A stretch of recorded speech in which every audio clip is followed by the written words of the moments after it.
오늘 우리에게 주신 말씀은 빌립보서 4장 4절 말씀입니다. 빌립보서 4장 4절.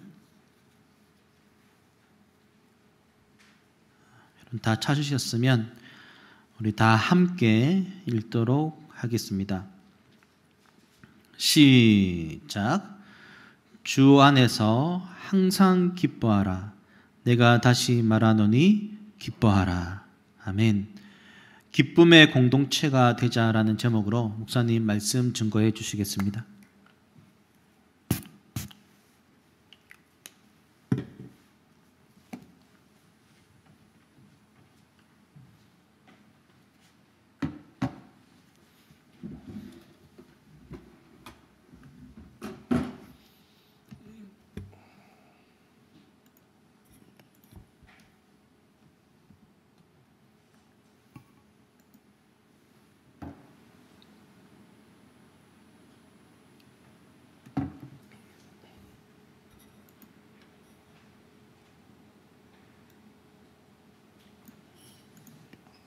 여러분 반갑습니다.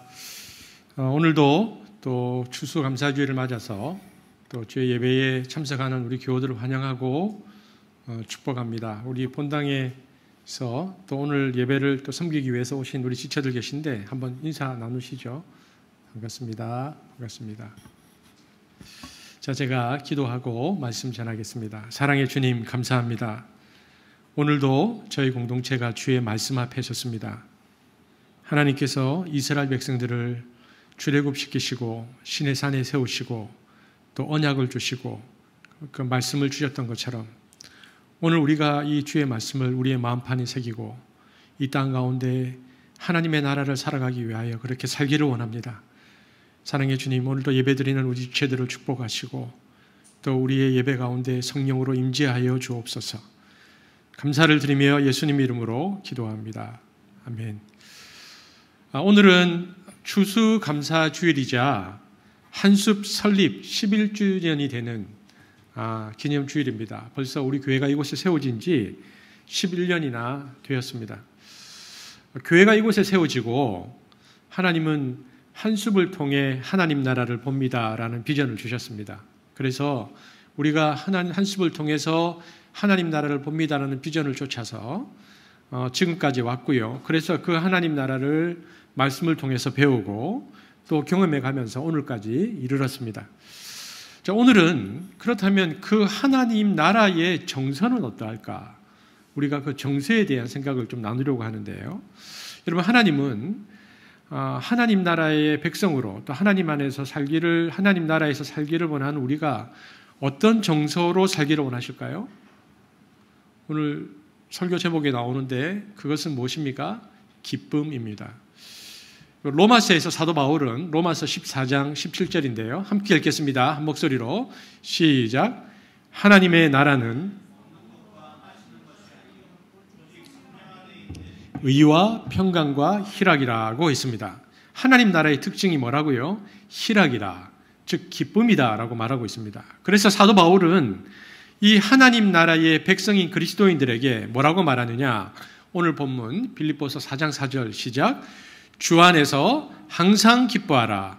내가 다시 말하노니 기뻐하라라고 권면하고 있습니다. 왜냐하면 하나님의 나라는 기쁨의 나라이기 때문에 하나님 나라의 백성의 정서는 기뻐하는 것이다. 이렇게 사도 바울이 우리에게 권면하고 있죠. 그러면 이 본문에서 우리가 주의해서 보아야 할 두 가지 표현이 있습니다. 첫 번째, 이 기뻐하라는 것인데요. 첫 번째, 이 기뻐하라는 것은 명령형으로 기록되어 있습니다. 기뻐하라, 명령형입니다. 여러분, 우리가 주로 생각하는 기쁨은 어떤 것입니까? 많은 경우 수동적입니다. 이런 것이죠. 많은 사람들이 어떤 상황과 조건이 충족되어지면 혹은 지금 나에게 있는 어려운 일들이 해소되어지면 그것이 기쁨이라고 생각하는데 흥미롭게도 성경은 그런 소극적인 것 말고 기뻐하라라고 명령하고 있습니다. 기뻐질 것이다. 기뻐지는 것이 아니고 기뻐하라. 명령이죠. 두 번째는 항상 기뻐하라라고 말하고 있습니다. 여러분, 우리가 기쁘고 행복하고 즐거울 때 기뻐하는 것은 너무 당연한 것 아닙니까? 하지만 우리가 다 경험하는 것처럼 우리 인생에는 슬픔도 있고 고난도 있고 실패도 있는데 우리에게 그 아픔의 자리에서도 항상 기뻐하라고 말하고 있습니다. 여러분 그렇다면 능동적으로 기뻐하라와 항상 기뻐하라를 통해서 사도 바울이 말하고 싶어하는 것은 무엇일까요? 바울은 이 두 가지를 통해서 뭘 말하려고 할까요? 바울은 항상 그리고 언제나 기뻐할 수 있는 존재가 성도다. 즉 예수 믿는 사람의 가장 중요한 특징은 기쁨이어야 한다라고 말하고 있는 것입니다. 자, 그렇다면 이런 일이 실제로 가능할까? 여러분 먼저 이 권면을 하고 있는 사도 바울의 형편을 좀 볼 필요가 있는데요. 사도 바울은 지금 바울의 형편은 감옥에 있습니다. 바울은 지금 감옥에서 이 편지를 쓰고 있고요. 기뻐하라고. 또 뭐냐면 그가 가장 사랑했던 교회 중 하나인 이 빌립보 교회가 그 유오디아와 순두계라는 이 걸쭉한 두 여 리더가 다툼으로 분열되었습니다. 둘 다 타고난 리더들인데 시간이 지나갈수록 이 두 사람의 다툼이 고착화되어서 교회가 분열되어 있었습니다. 그가 그렇게 사랑했던 교회는 거짓 교훈과 가르침 때문에 아파하고 싸워야 하는 교회였고요. 사도 바울은 지금 감옥에 있습니다. 그런데 바울이 그 교회를 향해서 뭐라고 편지를 쓰냐면 항상 기뻐하라, 내가 다시 말하노니 기뻐하라라고 명령하고 있습니다. 이렇게 말하고 있는 사도 바울의 형편을 보면 더더욱 이런 일이 가능할까라는 의문을 가지게 되어집니다. 이처럼 우리의 삶이 기뻐지도록 소극적으로 기다리지 않고 그리고 우리의 삶에서 경험되는 수많은 일들이 있음에도 불구하고 그 경험에 굴복하지 않고 늘 기뻐할 수 있는 것이 과연 가능할까? 가능하다라는 것입니다. 어떻게 가능한가? 4가지 이유가 있기 때문입니다. 4가지라고 해서 깜짝 놀라지 마십시오. 금방 끝납니다. 첫 번째, 기쁨의 주도권이 하나님께 있기 때문에 기뻐하라는 것입니다. 여러분, 기뻐하라는 것이 명령형으로 되어 있다는 말은요, 이 명령의 주도권은 하나님께 있다는 말입니다. 그래서 이 명령을 달리 표현하면 이렇습니다. 내가 너를 반드시 궁극적인 기쁨의 자리로 이끌어 갈 것이다, 이 말입니다. 이것은 하나님의 의지입니다. 이 말은 이런 거죠. 그러면 부모님이 돌아가셨는데도 기뻐하라는 것입니까? 그런 차원의 명령이 아니고 내가 너를 핏값을 주고 사서 어둠의 자리에서 불러낸 이상 네가 마지막으로 도달해야 할 궁극적인 목적지는 기쁨의 자리다, 이 뜻입니다. 성경은 우리 삶 속에서 이런 기쁨을 기뻐하라고 말하고 있습니다. 주님께서 우리에게 주신 기쁨, 그분의 몸과 피로 사주신 기쁨을 어떤 삶의 경험에 의해서 빼앗기지 말라는 것입니다. 그분께서 궁극적으로 우리에게 주신 그 기쁨을 빼앗기지 말라. 하나님께서는 이 생명이신 하나님을 멀리 떠난 채 절망적인 인생을 살아가고 있던 우리를 불러서 회개시키셨습니다. 복음이 들려지게 하셨고요. 믿어지게 하셨습니다. 즉 하나님 나라에 들어갈 수 있도록 하셨습니다. 여러분, 우리보다 훨씬 올바르게 살아가는 것처럼 보이는 사람도 많은데 이상하게도 하나님께서는 나를 구원하셔서 하나님 자녀가 되는 것을 기뻐하셨고요. 왜 그렇게 하셨는지는 지금도 우리가 알 수가 없습니다. 그리고 이처럼 큰 은혜를 받았음에도 불구하고 이처럼 온전하게 살지 못하는 미련한 우리의 구원을 대체 왜 기뻐하셨는지 지금도 우리는 아무 대답을 할 수 없습니다. 그러니까 칼빈은 그것을 불가항력적 은혜라고 표현했는데요. 하지만 여기서 우리가 분명히 알 수 있는 것이 하나가 있습니다. 바로 하나님이 우리를 위해서 생명을 버리신 그 예수 그리스도의 희생을 기뻐하셨기 때문에 그 희생의 공로로 우리가 구원을 받을 수 있었다는 것입니다.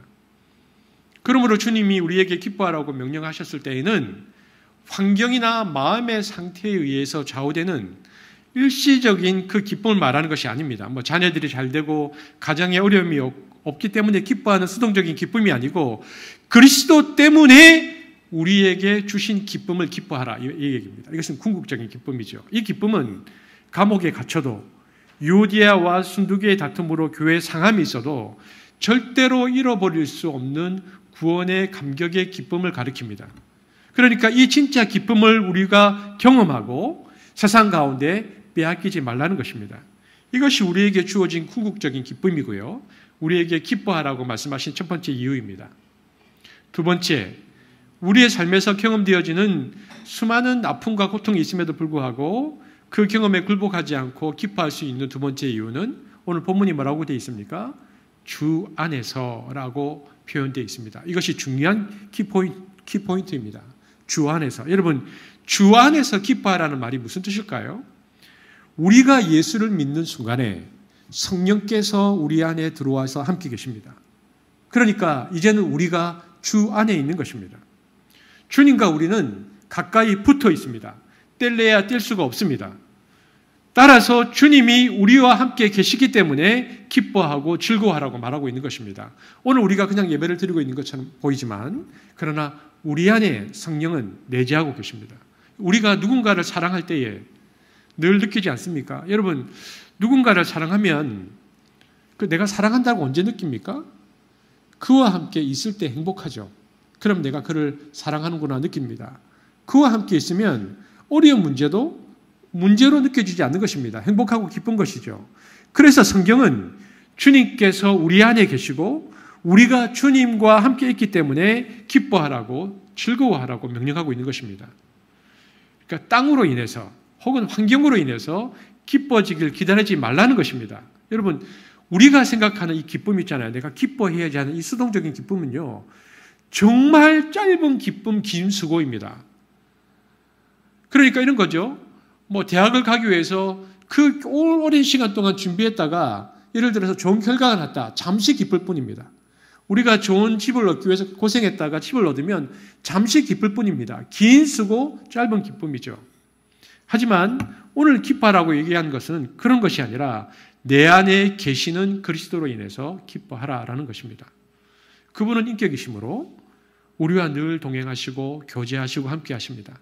때문에 오늘 내 안에 계신 그 성령으로 인해서 함께 교제하고 그분과 함께 살아가는 것으로 인해서 기뻐하는 것입니다. 세 번째, 일상을 뛰어넘는 기쁨을 우리가 가질 수 있는 세 번째 이유는요. 주님이 땅과 만물의 모든 권세와 능력을 가지셨기 때문입니다. 주님은 우리가 현재 사도행전을 보고 있고 마가복음을 통해서 본 하나님의 나라, 사도행전과 하나님 나라를 보고 있는데 주님은 이 땅에 오셔서 마귀의 권세를 깨뜨리셨습니다. 죄와 권세를 깨뜨리셨습니다. 사망의 권세를 깨뜨리셨습니다. 그리고 우리를 죄와 사망으로부터 해방시키셨습니다. 로마서 8장 2절입니다. 함께 읽겠습니다. 시작.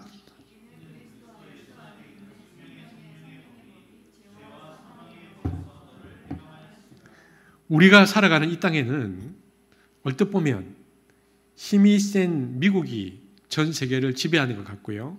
신흥 강대국인 중국이 영향력을 확대하는 것 같고 자본주의 정신이 세상을 이끌어가는 것 같지만 아니다. 성경은 죄와 사망의 권세를 깨뜨리고 이기신 하나님이 이끌어 가신다. 이렇게 말하고 있습니다. 그래서 주 안에서 기뻐하라는 것입니다. 왜냐하면 우리가 경험하는 어떤 삶도 어떤 제국도 어떤 나라도 어떤 제도도 하나님의 다스림과 통치를 벗어나지 못하기 때문입니다. 다 하나님의 손안에 있기 때문이다. 여러분, 이것을 아는 이들은 고난의 때도 남다릅니다. 아니, 고난의 때에 더욱더 빛이 납니다. 마치 어떤 연주곡이 절정으로 치달아서 연주가 강해질수록 악기가 더 아름다운 소리를 쏟아내듯 하나님의 능하신 손을 신뢰하는 자는 거센 시련이 몰아칠 때도 더욱더 빛납니다. 그래서 교회의 역사를 보면요. 수많은 찬송가들이 가장 고통스러운 시기에 쓰여졌습니다. 하나님의 백성을 백합화 같다라고 하는 것도요. 가시에 찔리면 찔릴수록 더욱더 진한 향기를 내뱉기 때문입니다. 이 모든 일들이 지금은 눈물 같고 고통 같지만 이미 죄와 사망의 권세를 해결하신 하나님이 하나님의 능하고 선하신 하나님의 손에 붙들려서 반드시 이 모든 일들이 유익하게 될 줄 믿음으로써 기뻐하고 즐거워하는 것입니다. 그래서 세상이 어떻게 되어지든 환경이 어떻게 되어지든 삶이 어떻게 되어지든 그 모든 것이 죄와 사망의 권세를 깨뜨리신 하나님의 능하신 손에 붙들려 있다는 것을 알고 기뻐하라. 하나님은 이미 이 땅에 하나님 나라를 가져오셨고 그 궁극적인 나라는 승리의 나라다. 기뻐하라고 말하고 있는 것입니다. 그리고 우리가 항상 기뻐할 수 있는 네 번째 이유는 우리에게 바로 그 믿음이 있기 때문이죠. 사람들은 종종 이렇게 생각합니다. 아니, 기쁘지도 않은데 어떻게 기뻐할 수 있습니까? 좋은 일이 없는데 어떻게 기뻐할 수 있습니까? 이토록 힘든데 어떻게 기뻐할 수 있습니까? 다윗은 인생의 가장 어려운 시기인, 여러분의 인생이 어떤 시기에 있든 간에 가장 어려웠던 시기를 떠올려 보십시오. 다윗은 자기 인생의 가장 어려웠던 시기인 아둘람 굴에서 다음과 같이 고백했습니다. 시편 57편 7절인데 함께 읽겠습니다. 시작. 하나님이여, 내 마음이 확정되고 확정되었사오니 내가 노래하고 내가 찬송하리이다. 여러분, 그러므로 이것을 통해서 알 수 있는 것은 뭐냐? 아픔이 있는 자리는 우리가 믿음을 사용하는 아주 중요한 자리라는 것입니다. 고통의 자리는 우리가 그토록 추상적으로 생각하고 있는 믿음을 발휘할 수 있는 굉장히 중요한 자리입니다. 여러분, 인생은 고통의 바다입니다. 사랑하는 사람의 죽음으로 몸부림치며 울기도 하고요. 질병으로 인해서 고통받기도 하고요. 직장의 상실이나 사업의 위기로 절망에 빠지기도 하는 것이 인생입니다. 그리고 자녀의 문제로, 그리고 우리가 예상치 못한 관계의 문제로, 재정의 문제로 우리는 힘들어합니다. 그런데 하나님은 그 인생들을 향해서 기뻐하라고 명령하십니다. 세상이 우리 편이 아니고 모든 것이 불리하게만 불리고 산 넘어 산이 보이더라도 기뻐하라는 것입니다. 말도 안 되게 어려운 명령 아닙니까? 그러나 다르게 생각하면, 한편으로 생각해 보면 가장 쉬운 명령입니다. 왜냐하면 하나님은 선하시고 그의 자비는 영원하다는 사실을 환경에 상관없이 믿으면 되기 때문에 그렇습니다. 여러분, 하나님은 언제나 문제보다 더 크신 분이십니다. 우리가 문제에 봉착했다는 것은 하나님이 해결할 수 없으셨기 때문이 아니라 하나님이 그 어려움이 우리에게 필요하다고 판단하셨기 때문이지, 그분의 선하심과 자비는 영원한 것입니다. 그러므로 우리는 그것이 환난과 시련에 따라 할더라도 언제나 하나님 안에서 기뻐할 수 있는 것입니다. 이처럼 우리가 항상 기뻐할 수 있는 이유는 네 가지입니다. 하나는 기쁨의 주도권이 하나님께 있기 때문이고, 주 안에서 항상 기뻐하라고 명령하기 때문이고, 주님이 땅과 만물의 모든 권세와 능력을 갖고 계시기 때문이고, 우리에게는 가장 좋은 곳으로 인도하고 계신 하나님에 대한 믿음이 있기 때문입니다. 여러분, 이제 말씀을 정돈하면서요, 우리는 하나님께서 이 세상에 보내신 한 통의 편지입니다. 예수님께서 하나님 아버지의 성품을 당신의 삶을 통해서 우리에게 드러내신 것처럼 하나님은 하나님을 인생의 주인 삼은 우리를 통해서 하나님은 자기 자신을 드러내기를 원하십니다. 우리가 많은 말을 해야, 많은 일을 해야 사람을 살리는 것이 아닙니다. 주님이 주신 살아있는 기쁨, 세상이 모르는 진짜 기쁨, 그 기쁨이 담긴 인격과 내면을 얼굴과 마음과 행실에 담아낼 때에 우리는 이 땅을 치료하고 살리는 하나님의 한 통의 편지가 될 수 있습니다. 그러므로 우리의 존재 자체가 이웃을 살려내고 위로하는 도구가 되도록 기쁨을 잃어버리지 않도록 우리는 항상 기뻐해야 합니다. 자, 우리가 얼굴을 좀 고치기로 결심합시다. 가식적으로 웃으라는 얘기가 아니고 그래도 한번 웃어보죠. 저 먹고 있으니까. 여러분, 주님이 주신 진짜 기쁨, 주님을 인정하고 고백하는 데서 오는 살아있는 기쁨으로 사람들을 살리라는 것입니다. 잘 모르는 이웃들에게 한마디라도 말을 붙이고 사람들을 따뜻하게 품어주는 일들이 있도록 기뻐하는 삶을 살아가며 자신은 물론 다른 사람들까지 복되게 하는 존재가 되어지기를, 그래서 추수감사주의를 맞아 기뻐할 줄 아는 우리 한습 성도가 되어지기를 주의 이름으로 축복합니다. 기도하겠습니다. 사랑의 주님, 감사합니다. 오늘 하나님 나라 정서에 관하여 함께 말씀을 나누었습니다. 하나님, 기뻐하게 하시고 기쁨을 통해서 이 땅에 하나님 나라의 편지가 되게 하시옵소서. 그래서 하나님 나라를 드러내는 한숲이 되게 하시옵소서. 감사를 드리며 예수님 이름으로 기도합니다. 아멘.